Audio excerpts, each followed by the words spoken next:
بسم الله الرحمن الرحيم الحمد لله الواحد الأحد الصمد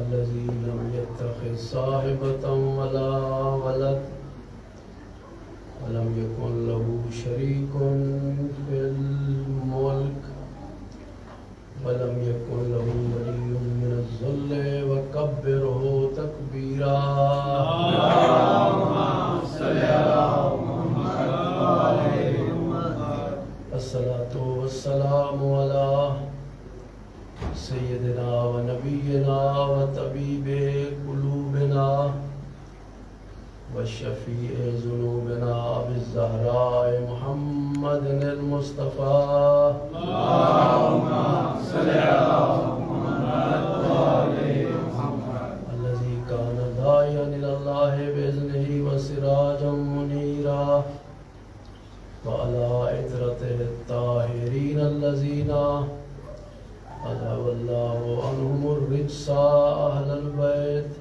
وطهرهم تطهيرا اللهم صل على محمد وعلى محمد لا سيما إمامنا المنتظر والحجة الثاني عشر روحي وأرواح العالمين له الفداء اللهم اشرح لي صدري ويسر لي أمري واحلل عقدة من لساني يفقهوا قولي واجعل لي من لدنك سلطانا نصيرا اللهم صل على محمد وعلى محمد أما بعد فقد قال الله تبارك وتعالى في كلامه أعوذ بالله من الشيطان الرجيم بسم الله الرحمن الرحيم يا أيها الذين آمنوا اتقوا الله وكونوا مع الصادقين صلوات پڑھیں محمد اللهم صل على محمد وعلى محمد دوستو بزرگوں بھائیوں میں نے آپ کی خدمت میں اللہ کے پاک کلام میں سے ایک آیہ مجیدہ کی تلاوت کا شرف حاصل کیا ہے کہ جس کے اندر خالق کائنات یہ ارشاد فرما رہا ہے اے مومنو اللہ کی نافرمانی کرنے سے ڈرو اور پھر فرمایا وَكُونُوا مَعَ الصَّادِقِينَ سچوں کے ساتھ ہو جاؤ ہمارا عنوان گفتگو جو ہے یہ مسلسل 3-4 دنوں سے جو چل رہا ہے وہ دعائیں جو زیارت عاشورہ میں موجود ہیں تو ان 12 کے قریب وہ دعائیں ہیں تو وہ دعائیں ہمیں یہ بتاتی ہیں کہ اے مومنو اے شیعو اے اہل بیت کے ماننے والوں تمہارا مقام تمہاری منزلت کوئی کم نہیں ہے تم بڑی عظمت کے مالک ہو لیکن اس وقت کہ جب فرامین محمد والے محمد پر تم عمل کرتے ہوئے نظر آؤ گے توجہ فرما رہے ہیں سب تو ایک دعا ہے جو زیارت عاشورہ میں موجود ہے اَن یجعلنی معکم فی الدنیا والآخرہ کہ ہم اللہ تبارک و تعالی سے یہ دعا مانگ رہے ہیں اے اللہ ہمیں دنیا اور آخرت میں امام حسین علیہ السلام کی معیت عطا فرما یعنی ہمیں اہل بیت کا ساتھی بنا ہمیں اہل بیت کی ہمراہی عطا فرما دیکھیے یہ ہمراہی یا ساتھی ہونا یہ کچھ تقاضے ہیں اس کے، اگر ان تقاضوں کو انسان پورا کرے گا تو وہ ہمراہ ہو جائے گا۔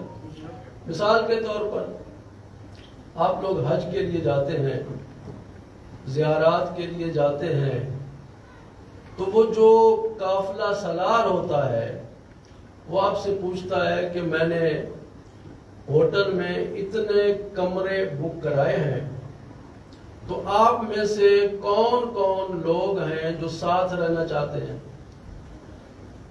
تو جن لوگوں کے ساتھ آپ کا مزاج ملتا ہوگا آپ کہیں گے کہ میں نے فلاں کے کمرے میں اس کے ساتھ رہنا ہے۔ یہ جو لوگ مثلا اہل سگار ہیں، سگریٹ وغیرہ پیتے ہیں، تو وہ کوئی ایسے شخص کو ڈھونڈیں گے کہ جو سگریٹ پیتا ہو۔ یا یہ ہے کہ آپ کسی تقریب میں جاتے ہیں، کسی فنکشن میں جاتے ہیں، تو اس فنکشن میں کرسیاں لگی ہوئی ہیں، آپ جب ہال کے اندر داخل ہوں تو سب سے پہلے یہ دیکھتے ہیں کہ آپ کے ہم مزاج لوگ کس طرف بیٹھے ہیں۔ توجہ فرما رہے ہیں صاحب؟ تو آپ کی کوشش یہی ہوتی ہے کہ ان کے ساتھ بیٹھا جائے، ان کی معیت میں وہ چند گھنٹے گزارے جائیں، اور پھر اس کے بعد جب انسان کوئی مکان وغیرہ لیتا ہے تو یہ سوچتا ہے کہ میرے ہمسائے کیسے ہونے چاہیے، ایسا نہ ہو کہ تنگ کرنے والے ہوں، ایسا نہ ہو کہ مجھے اذیت کریں۔ تو آدمی پوچھ گچھ کرتا ہے، ادھر ادھر سے پوچھتا ہے کہ یہ ہمسائے اس گھر کے کیسے ہیں۔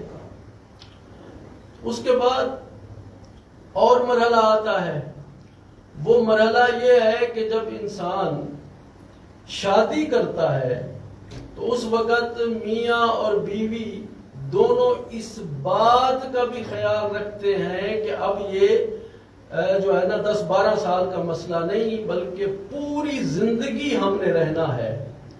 تو پھر وہ بھی دیکھتے ہیں کہ شوہر صاحب کا اخلاق کیسا ہے، بیوی کا اخلاق کیسا ہے۔ تو یہ کسی کے ساتھ رہنے کے لیے کچھ تقاضے ہیں، ان کو پورا کرنا پڑتا ہے۔ صلوات پڑھ دیں محمد وآل محمد۔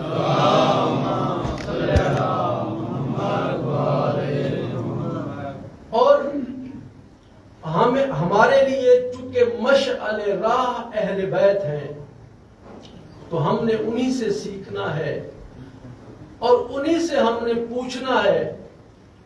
پیغمبر اسلام تشریف فرما ہے ایک جگہ پر، ساتھ میں سلیمان بیٹھے ہیں، ابو ذر، مقداد، یہ سارے کے سارے جو مخلص لوگ تھے وہ بیٹھے ہوئے ہیں۔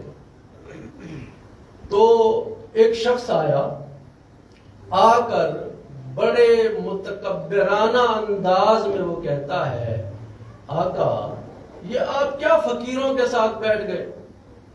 یا رسول اللہ آپ ہمارے ساتھ بیٹھے، ہم مالدار بھی ہیں، ہمارے جو لباس ہیں وہ بھی مارکے کے لباس ہیں، کوئی معمولی نہیں، پیسے والے ہیں ہم، تو آپ ہمارے ساتھ بیٹھے۔ لیکن پیغمبر نے ابھی جواب نہیں دیا تھا کہ جناب جبرائیل نازل ہوئے اور آ کے انہوں نے پیغمبر کے ان اصحاب صفہ کے ساتھ بیٹھنے کی تائید کی۔ پیغمبر تو پہلے بیٹھے ہوئے تھے نا جی، تو وہ جناب جبرائیل نے آ کے ان کی تائید کی کہ اللہ بھی یہ تائید کر رہا ہے کہ آپ ان لوگوں کے ساتھ بیٹھیں، کسی تکبر کرنے والے کے ساتھ نہ بیٹھیں۔ توجہ فرما رہے ہیں صاحبان؟ اور دیکھیے دنیا میں اور اہل بیت کے گھرانے میں فرق کیا ہے؟ ان میں فرق یہ ہے کہ دنیا کا کوئی صاحب کمال، دنیا کا کوئی عظمت والا اس وقت ہے، کمال والا اس وقت ہے کہ آیت پہلے ہو اور کردار بعد میں ہو۔ جی لیکن محمد و آل محمد وہ ہے کہ کردار پہلے ہے آیتیں بعد میں ہے۔ اب دنیا کا ذی کمال حکم ملے تو کردار ادا ہو، لیکن محمد و آل محمد وہ ہے کہ یہاں کردار ادا ہو رہا ہے اور قرآن قصیدہ بن کے اتر رہا ہے۔ قرآن مجید قصیدہ ہے کمال آل محمد کا۔ تو دوستو، اگر اہل بیت کی معیت چاہیے، اہل بیت کی ہمراہی چاہیے، تو اس سے بڑی اور سعادت ہی کوئی نہیں۔ صلوات پڑھ دیں محمد و آل محمد۔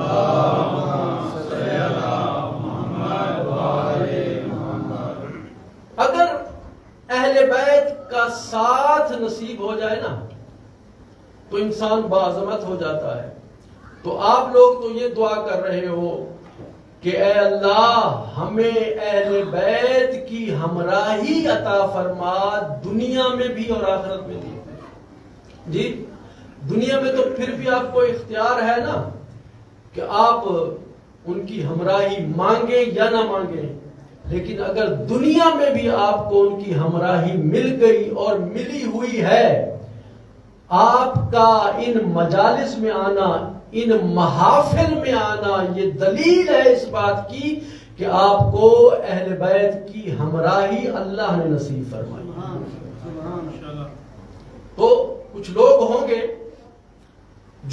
جن سے پوچھا جائے گا کہ ہاں بھائی آپ، اور پوچھنے والے بھی جہنم کے فرشتے ہوں گے، جب جہنم میں ڈالیں گے تو فرشتے کہیں گے بھائی بتاؤ کس چیز نے تمہیں جہنم میں ڈالا، کہ تو نے اپنا سرمایہ حیات خرچ کیا اور بدلے میں جہنم کو خریدا، وہ کون سی چیز ہے؟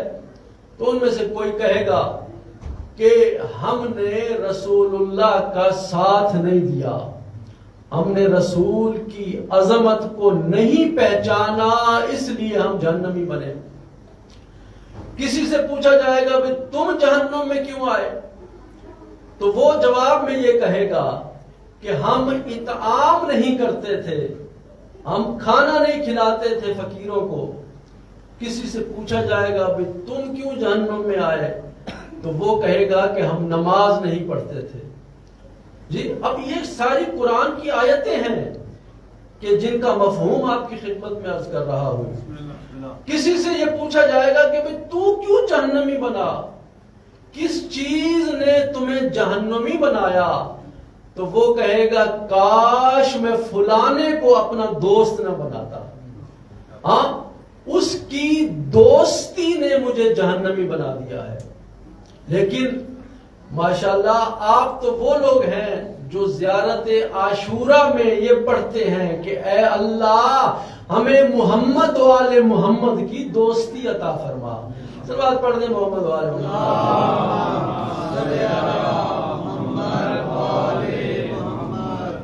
اور امام کی دوستی کے، امام کی ہمراہی کے اور امام کا غلام بننے کی بھی کچھ شرائط ہیں۔ جب پوچھا گیا نا مولا سے، اور دیکھیے کبھی بھی انسان کو ایسا رویہ اختیار نہیں کرنا چاہیے کہ جس سے محمد و آل محمد ناخوش ہوں۔ رسول اللہ صلی اللہ علیہ وآلہ وسلم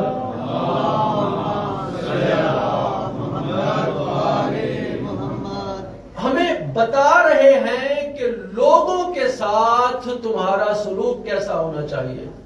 ایک شخص ہے دنیا سے چلا گیا، پیغمبر اس کا جنازہ پڑھانا چاہتے ہیں، یا اسی جگہ پر کھڑے ہوئے لوگوں نے شور مچانا شروع کر دیا۔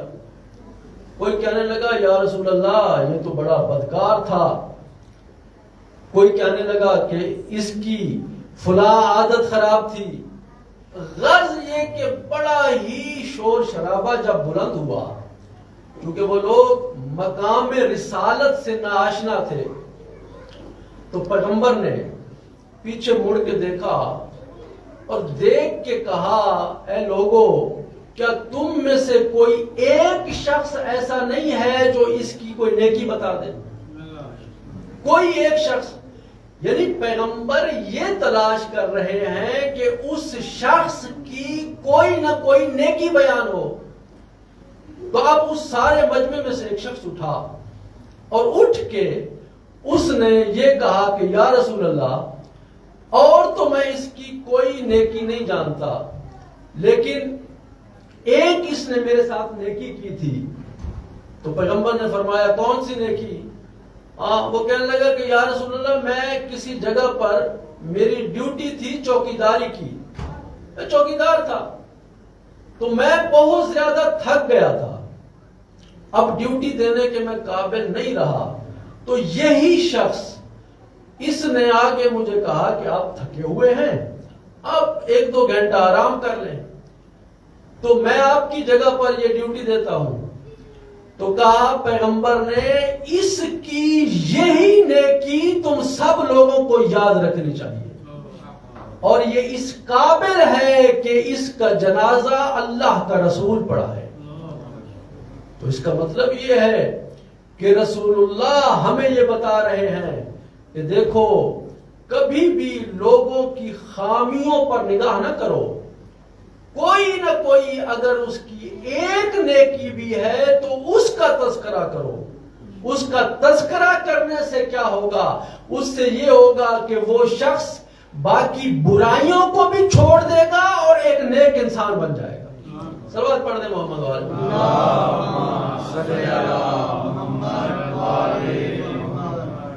اور دعا یہ مانگی ہے کہ اے اللہ، ہمیں آل محمد کی دنیا و آخرت میں ہمراہی عطا فرما. تو جب یہ دعا ہے تو یہ آج کی دعا نہیں ہے، یہ اس وقت کی دعا ہے کہ جب فرزند رسول کربلا میں موجود تھے. کربلا میں موجود ہیں، یا ایک شخص کہ جس کا نام عموماً تاریخ میں نہیں لیا جاتا، اس کا نام ہے کاشت.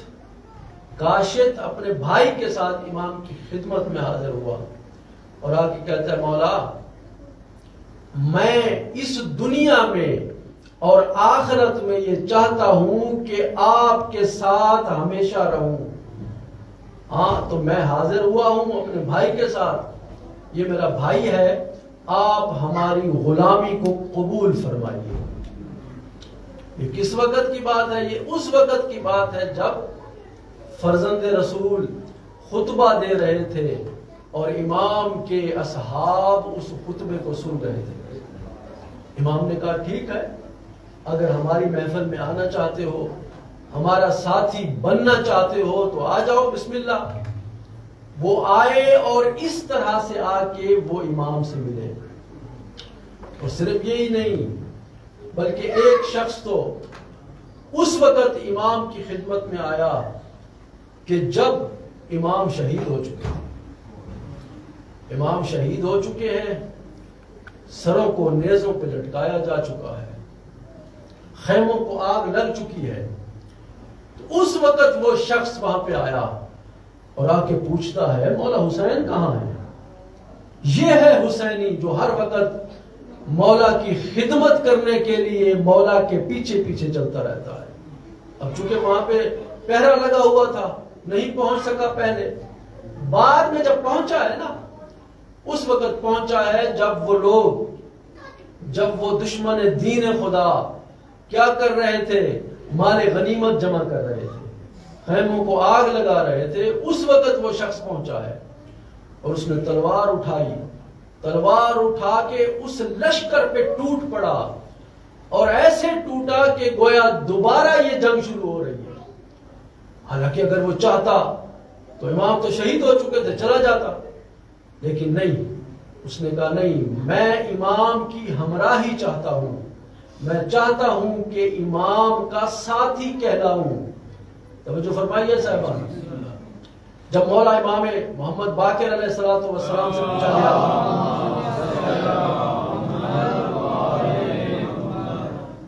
آقا، آپ کے غلاموں کی کوئی نشانی ہے کہ اگر وہ اس کو پہچاننا ہو کہ یہ واقعی آپ کا غلام ہے، آپ کا ماننے والا ہے، آپ کا حقدار ہے؟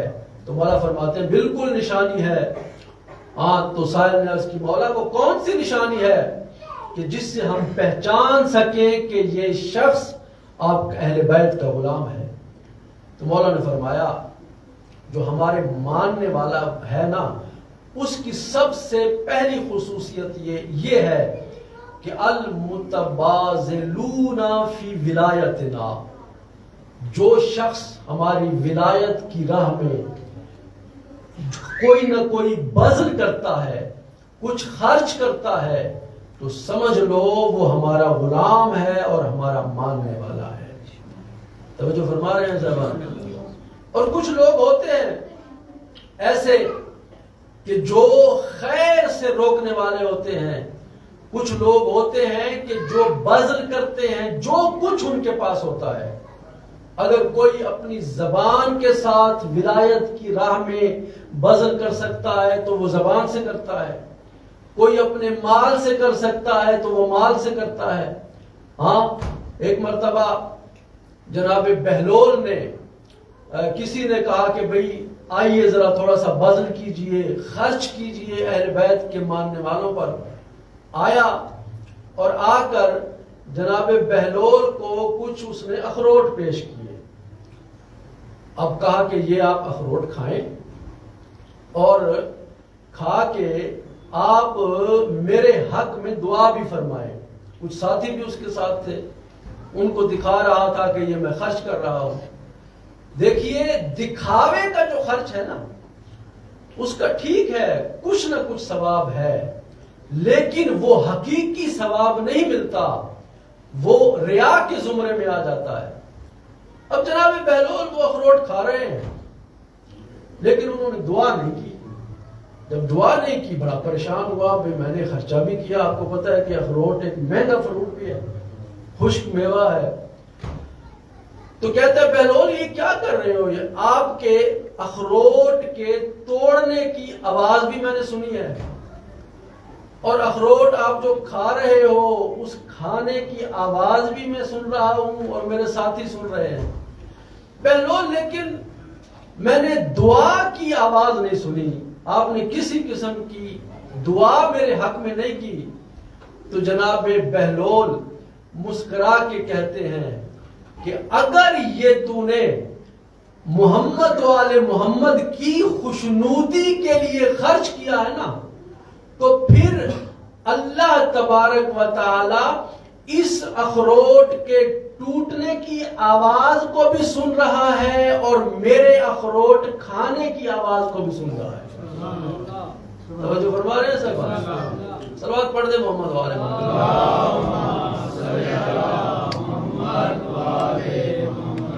اور بذل کیا ہے؟ اور بذل یہ ہے کہ اگر آپ کسی مومن کو، متدین کو کسی مشکل میں دیکھتے ہیں تو اس کی مشکل کو دور کرنے کی کوشش کریں۔ ضروری نہیں ہے کہ پیسہ دے کے دور کریں۔ اللہ تبارک و تعالی نے آپ کو عقل عطا کی ہے، آپ اس عقل کو کام میں لے کے جو ہے نا یہ بذل کر سکتے ہیں۔ یہ بھی ایک شخص ہے، 2 خشک روٹیاں، لیکن علی کی ولا سے لبریز ہے اس کا دل۔ روٹیاں اس کے پاس 2 خشک، تو خشک روٹیاں وہ لے کے ایک جگہ سے گزر رہا ہے تو کیا دیکھا اس نے؟ ایک ہوٹل، اس کے باہر بڑی گرما گرم قسم کی دیگیں لگی ہوئی ہیں اور دیگوں سے بھاپ جو ہے وہ اٹھ رہی ہے۔ تو اس غریب نے کیا کیا؟ اس نے وہ 2 روٹیاں لے کر اس بھاپ کے اوپر جا کے وہ روٹیاں رکھی تاکہ نرم ہو جائے، میں کھا لوں۔ جب اس کی روٹیاں نرم ہو گئی اور اس نے روٹیاں کھا لی، کھا کے جب جانے کا ارادہ کیا تو اس وقت جناب ہوٹل کا مالک آ گیا، کہتے ہیں بھائی اس کے پیسے۔ اس نے کہا کس چیز کے پیسے؟ کہا بھائی آپ نے بھاپ سے استفادہ کیا ہے، تو آپ کو پیسے تو دینے پڑیں گے۔ اب بہلول کا وہاں سے گزر ہوتا ہے، اس نے دیکھا کہ ایک علی والا اس طرح پھنس گیا ہے اس بدبخت کے چنگل میں. تو جناب بہلول نے آگے بڑھ کے کہا مسئلہ کیا ہے؟ وہ مومن کہتا ہے کہ میں نے ایسے ایسے اپنی روٹیاں گرم کی ہیں اور اب یہ مجھے کہتا ہے کہ پیسے دو. تو بہلول کہنے لگا ٹھیک ہے بھائی پیسے تو اس کے بنتے ہیں. بہلول نے کیا کیا؟ اس کو قریب بلایا، ہوٹل کے مالک کو قریب بلا کے اپنی جیب سے کچھ سکے نکالے اور میز کے اوپر پھینک دیے. میز کے اوپر جب سکے پھینکے ہیں اور ان سکوں کی آواز بلند ہوئی ہے، صدا آئی ہے، تو بہلول نے کہا کہ بھئی ہوٹل والے تو اس طرح کر، اپنی یہ قیمت لے لے، تو نے لے لی ہے قیمت. یہ کہہ کہ وہ سکے جناب بہلول نے پھر اپنی جیب میں ڈال لیے. تو ہوٹل والا کہتا ہے بھئی مجھے پیسے تو نے نہیں دیے. ہاں تو بہلول یہ کہتا ہے دیکھو بھاپ کی قیمت جو ہے نا یہ سکوں میں نہیں ہوتی، بھاپ کی قیمت ہے سکوں کی آواز میں. وہ جو میں نے تمہیں دے دیا. صلوات پڑھیں محمد علیہ.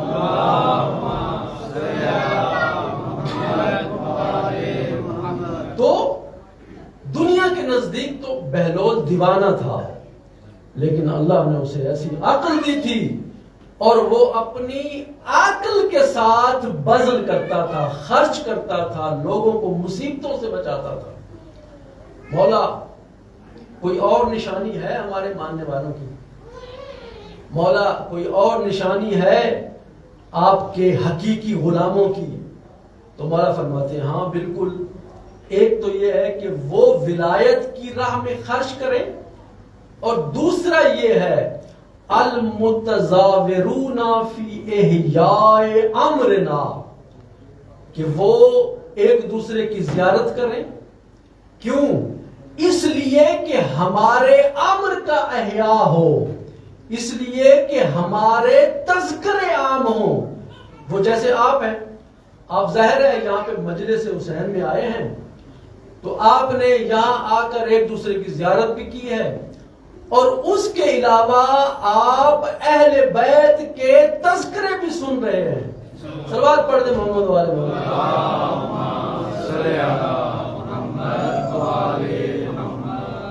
المتزاورون. مولا کوئی اور نشانی آپ کے غلاموں کی؟ اگر ہم نے آپ کے غلاموں کو پہچاننا ہو تو کس نشانی سے پہچانے؟ مولا نے یہ فرمایا کہ ایک تو یہ ہے کہ وہ بذل کرتے ہوں، دوسرا یہ ہے کہ وہ مجالس میں جاتے ہوں، تیسرا یہ ہے المتحابون فی مودتنا، کہ ہماری محبت میں، ہماری مودت میں ایک دوسرے کے ساتھ پیار بھی کرتے ہو. آپس میں کوئی اختلاف ہے، کوئی مسئلہ ہے، کوئی مشکل ہے، لیکن محمد والے محمد کی خاطر جب امام بارگاہ میں آتے ہیں تو سارے اختلاف باہر پھینک کے آتے ہیں. ایسے بیٹھے ہوتے ہیں جیسے سگے بھائی بیٹھے ہوں. صلوات پڑھ دیں محمد والے.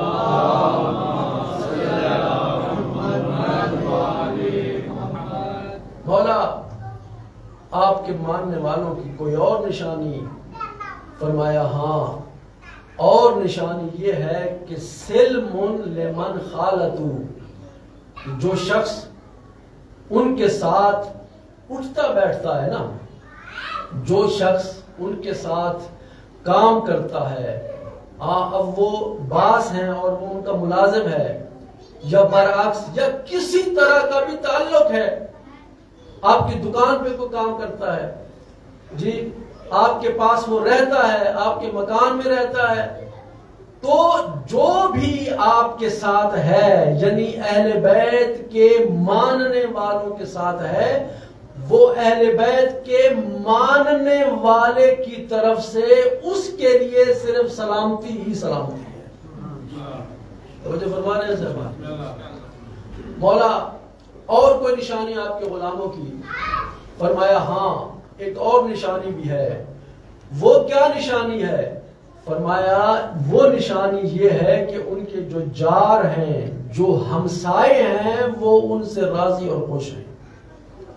تو اگر ہم حقیقی مومن اور متدین اور مولائی اور علی کے ماننے والے بننا چاہتے ہیں اور ہم یہ دعا بھی کرنا چاہتے ہیں کہ پروردگارا ہمیں امام حسین کی معیت عطا فرما، ان کی ہمراہی عطا فرما دنیا و آخرت میں، تو پھر ہمیں آئمہ کے فرامین پر بھی عمل کرنے کی ضرورت ہے۔ تو جو فرما رہے ہیں صاحب، بڑی عظمت کے مالک ہیں یہ اہل بیت، بڑی بلندیوں کے مالک ہیں، بڑا کریم ہے یہ خاندان، اتنا کریم ہے کہ جب خط لکھے ہیں نا کوفہ والوں نے، تو امام نے اپنے سفیر کو بھیجا اور صرف ایسے نہیں بھیج دیا بلکہ خط کے ان کے 12,000 خطوں کا جواب دے کر امام نے بھیجا ہے۔ امام فرماتے جاؤ جا کے کوفہ کے حالات دیکھو۔ اب جناب مسلم ابن عقیل جاتے ہیں یا واپس پلٹ کے ایک مرتبہ آ گئے۔ جب واپس آئے ہیں نا تو مولا نے پوچھا مسلم آپ کیوں واپس آئے ہیں؟ میں نے تو آپ کو بھیجا تھا، اگر آپ کہیں تو کسی اور کو بھیج دوں۔ تو جناب مسلم یہ عرض کرتے ہیں آقا میں واپس اس لیے آیا ہوں کہ مجھے میرے ذہن میں ایک خلش سی پیدا ہوئی ہے کہ شاید پھر میں آپ کے نورانی چہرے کی زیارت نہ کر سکوں، میں آپ کے زیارت کے لیے واپس آیا ہوں۔ عزیزارو اب آئے ہیں جناب مسلم کوفہ میں، جب آئے ہیں نا تو 18,000 لوگوں نے امیر مسلم کے ہاتھ پر بیعت کی، اور مولا حسین نے یہ کہا تھا کہ دیکھو یہ ایسے سمجھو مسلم کے ہاتھ پہ جو بیعت کر رہے ہو نا وہ میرے ہاتھ پہ بیعت ہے، میرے ہاتھ پہ جو بیعت ہے وہ رسول اللہ کے ہاتھ پہ بیعت ہے۔ یہ کوئی معمولی بیعت نہیں، لیکن 18,000 لوگوں نے بیعت کی۔ پھر جناب مسلم نے جب نماز ادا کی ہے نا مغرب کی، مغرب سے پہلے پوری مسجد بھری ہوئی تھی، لیکن جب مغرب کی نماز ادا کی ہے اور اس کے بعد عشاء کی نماز ادا کی ہے تو دیکھا کوئی شخص بھی موجود نہیں، کوئی ایک شخص بھی نہیں جو جناب مسلم کو راستہ بتانے کے لیے بھی موجود ہو۔ تنہا رہ گیا یہ شہزادہ، کوئی راستہ بتانے والا بھی نہیں، حتیٰ کہ سواری پر سوار کرانے والا بھی کوئی نہیں۔ آگے بڑھے ہیں، آگے جب آئے تو ایک ضعیفہ کا مکان ہے، اس مکان کے ساتھ جناب مسلم نے سہارا لیا اور اس مکان کے ساتھ بیٹھ گئے۔ وہ ضعیفہ کہتی ہے مسلم، ضعیفہ کہتی ہے جوان حالات کوفہ کے کوئی اچھے نہیں ہیں، تو اپنے گھر چلا جا۔ لیکن جناب مسلم کچھ نہیں بولے، خاموشی سے بیٹھے رہے ہیں۔ حضرتارو پھر اس خاتون نے کہا اے مرد مومن، میں نے پہلے بھی عرض کیا ہے اپنے گھر چلے جاؤ، میں بھی اپنے بیٹے کا انتظار کر رہی ہوں، کوفہ کے حالات ٹھیک نہیں ہیں۔ اب بھی جناب مسلم خاموش رہے ہیں۔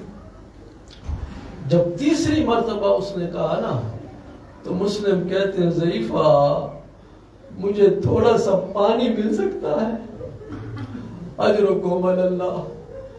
وہ ضعیفہ گھر میں گئی، پانی لے کے آئی، جناب مسلم کو پانی پیش کیا، پانی پی کے پھر بھی مسلم ادھر ہی بیٹھے ہوئے۔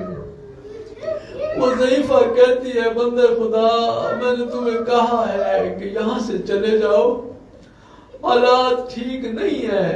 تو جناب مسلم کہتے ہیں میں کیسے جاؤں، میرا گھر تو اس شہر میں نہیں ہے۔ اجرکم اللہ۔ جب یہ کہا تو ضعیفہ کہتی کون ہے آپ؟ کہا میں مسلم ابن عقیل ہوں۔ عزادارو یہ سننا تھا، وہ تو مسلم کے قدموں میں گر گئی۔ اور رو کے کہتی ہے ہم تو مدینے والوں کی زیارت کے لیے مدینے جایا کرتے تھے، ارے یہ ہماری خوش نصیبی ہے کہ مدینہ والے ہمارے پاس آ گئے۔ مسلم تو فکر نہ کر، آقا تو کوئی فکر نہ کر، یہ گھر میرا نہیں ہے، یہ تیرا گھر ہے، میں تیری کنیز ہوں۔ اجرکم اللہ جناب مسلم کو لے کے آئی ہے اپنے گھر میں، کھانا پیش کیا، پانی دیا، لیکن جناب مسلم نے کھانا نہیں کھایا، مصلی عبادت پہ بیٹھے رہے ہیں۔ جناب مسلم عزادارو جب آدھی رات کا وقت ہوا تو اس توعہ کا ملعون بیٹا گھر میں آیا، گھر میں آ کے اس نے پوچھا یہ کون ہے؟ اب جناب مسلم نے خود بتایا کہ میں مسلم ابن عقیل ہوں۔ اجرکم اللہ عزادارو یہ دوڑ کے گیا ہے ابن زیاد کے دربار میں اور جا کے کہتا ہے مسلم جس کو تم ڈھونڈ رہے ہو نا وہ ہمارے گھر میں موجود ہے۔ عزادارو صبح کا وقت ہوا، صبح کا وقت ہونا تھا، گھوڑوں کے ٹاپوں کی آوازیں شروع ہو گئیں۔ اجرکم اللہ جناب مسلم نے اپنی تلوار اٹھائی، جب تلوار اٹھائی ہے نا تو وہ توعہ کہتی ہے آقا گھوڑوں کی ٹاپوں کی آواز سن کے آپ نے تلوار کیوں اٹھا لی؟ آقا کیا دل میں کوئی خوف محسوس ہو رہا ہے؟ اجرکم اللہ عزادارو یہ جب کہا نا تو جناب مسلم کہتے ہیں نہیں، ہمارا خاندان وہ ہے جو کسی سے خوف نہیں کھاتا۔ ارے مجھے ایک ڈر ہے، وہ ڈر یہ ہے کہ یہ بدماش ہیں اور تو مستور ہے، ارے یہ میرے سے لڑنے کے لیے اگر تیرے گھر میں آ گئے تو چادر اور چار دیواری کا تقدس پامال ہو جائے گا۔ اجرکم اللہ عزادارو اب جناب مسلم آئے ہیں باہر اور علماء بیان کرتے ہیں کہ جیسے واقعہ کربلا تھا نا ویسے ہی جناب مسلم کی شہادت کا واقعہ یہ بھی کربلا سے کم نہیں تھا، اس لیے کہ کربلا کی جنگ میں تیر و تلوار بھی چلے تھے لیکن آخر میں آگ لگا دی گئی تھی۔ لیکن عزادارو جناب مسلم کے ساتھ بھی یہی ہوا، تیر و تلوار بھی چلتے رہے اور چھت سے مسلم کے اوپر آگ بھی پھینکی گئی۔ اجرکم اللہ، اجرکم اللہ، اللہ آپ کو کوئی غم نہ دے سوائے غم اہل بیت کے۔ عزادارو مختصر کرتا ہوں، اب انہوں نے جب جناب مسلم کو گھیرا ہے نا اور یہ ایک شیر کی طرح لڑ رہے ہیں، 300 فناریوں کو فنار کیا، اور جب اس نے خط لکھا نا سپہ سالار نے ابن زیاد اور فوج بھیج، یہ فوج کم پڑ گئی ہے، تو ابن زیاد کہتا ہے 300 سپاہی تجھے کم لگتے ہیں؟ تو یہ کہتا ہے ابن زیاد تو کیا سمجھتا ہے کہ میں کسی دکان والے سے لڑ رہا ہوں؟ ابن زیاد یہ تو علی کا شعر ہے۔ اجرکم اللہ عزادارو اب دھوکے کے ساتھ جناب مسلم کو ارے ایک کنویں میں گرایا گیا، کنویں میں گرے، ایک لعین نے تلوار کا وار کیا، جناب مسلم کے ہونٹوں پہ تلوار لگی، ہونٹ پھٹ گئے۔ اجرکم اللہ عزادارو جب گرفتار کر لیا نا، جب جناب مسلم کے ہاتھوں کو پسے پشت باندھ دیا گیا تو ان کو لے کے آئے اور ایک دیوار کے ساتھ بٹھا دیا۔ اجرکم اللہ عزادارو جناب مسلم کہتے ہیں کیا تھوڑا سا پانی مل سکتا ہے؟ اجرکم اللہ جب پانی کا سوال کیا تو ایک شخص نے پانی دیا، ارے پانی پینا چاہتے ہیں یا اس پانی میں عرض کیا تھا نا کہ ہونٹ زخمی تھا تو خون اس پانی میں گرا، جناب مسلم نے وہ پانی کا پیالہ واپس کر دیا۔ اجرکم اللہ، اجرکم اللہ عزادارو پھر دوبارہ پانی مانگا، ارے پھر بھی مسلم کو پانی ملا لیکن اس میں پھر خون آ گیا۔ عزیزانو تیسری مرتبہ جب جناب مسلم نے پانی مانگا تو انہوں نے پانی دیا۔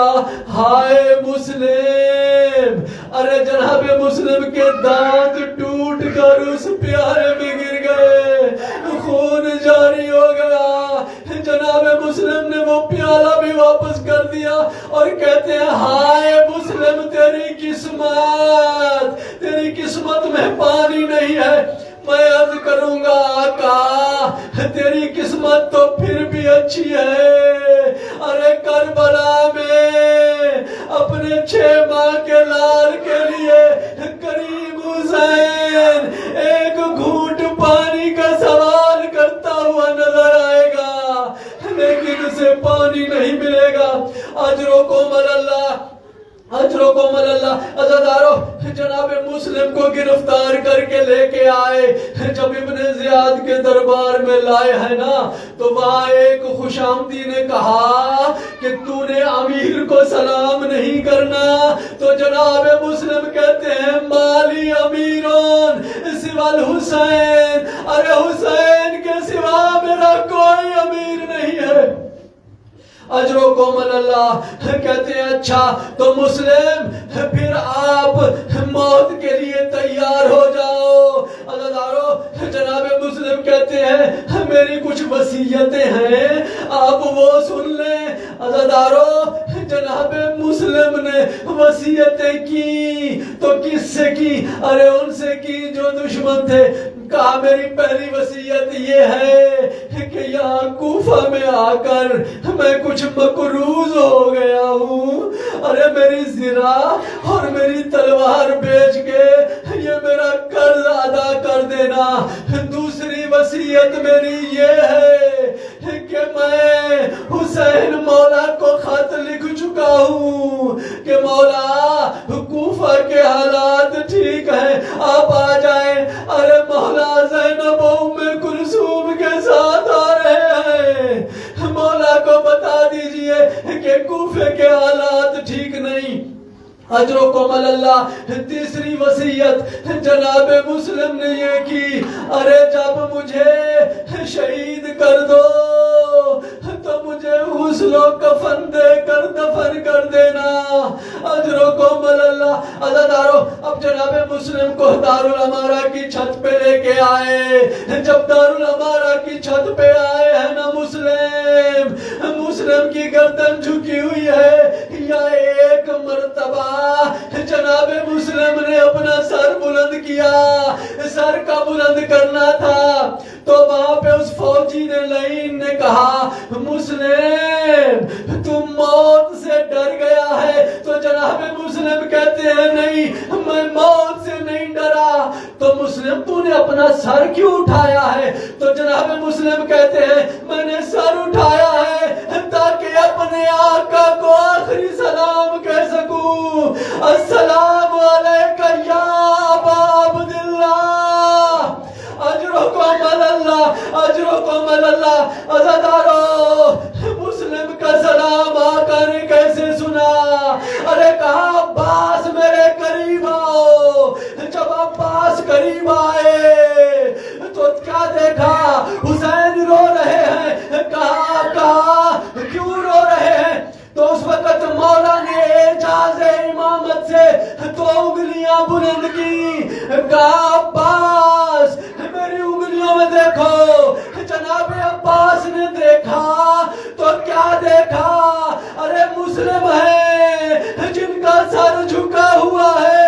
عزیزانو عباس قدموں میں گر گئے، کہا مولا مجھے اجازت دیجئے کہ میں جاؤں۔ جب مسلم کا سر نیچے گرے تو میں مسلم کے سر کو سنبھال سکوں۔ اجرکم اللہ۔ عزیزانو مولا نے کہا عباس ابھی تو نے نیچے نہیں دیکھا، عباس دارالامارہ کے نیچے دیکھ۔